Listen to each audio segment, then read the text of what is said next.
मेरो एउटा घरको बुढी छ, अब उसले चाहिँ अब यार झगडा गरेर बेपत्ता गरेको छ, मैले केही कान्छी बुढी ल्याउने सम्भव होला त? झगडा त सबैतिर हुन्छ नै, तर म सोध्न चाहन्छु तपाईहरू सामान्य कुरामा असहमत हुनुहुन्छ कि साँच्चीकै अपमानजनक व्यवहार भइरहेको छ? किनकि द्वन्द्व हुनु सामान्य हो, तर निरन्तर अपमान ठिक होइन। यसले तपाईँलाई कस्तो महसुस गराउँछ?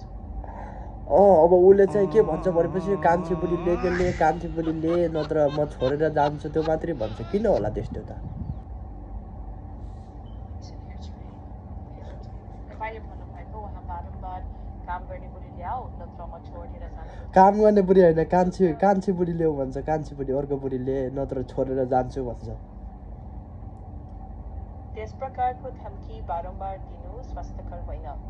तपाईँले शान्त समयमा भन्न सक्नुहुन्छ, तिमीलाई घरको काम धेरै भएको छ भने हामी मिलेर उपाय खोजौँ, तर छोडेर जान्छु भनेर बारम्बार नभन्, त्यसले मलाई धेरै दुःख लाग्छ।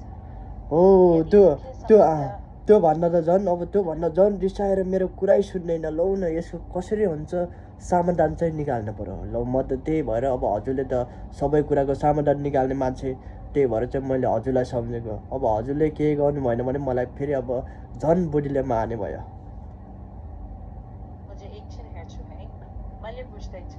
यस्तो अवस्थामा शान्त रहँदा भन्नु राम्रो हुन्छ, म तिमीलाई सम्मान गर्छु, तर कृपया छोडेर जान्छु वा अर्की श्रीमती ल्याऊ जस्ता कुरा बारम्बार नभानी।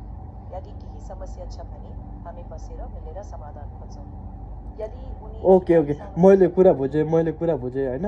अब मेरो बुढीलाई गएर त्यही भन्छु, अनि के भन्नु रहेछ, अनि मानेन भने फेरि म हजुरको आन्छु है। ल ओके, आजको लागि धन्यवाद। हुन्छ, त्यही गर्नुहोस्। शान्त समयमा रिस नउठेको बेला कुरा गर्न खोज्नुहोस्।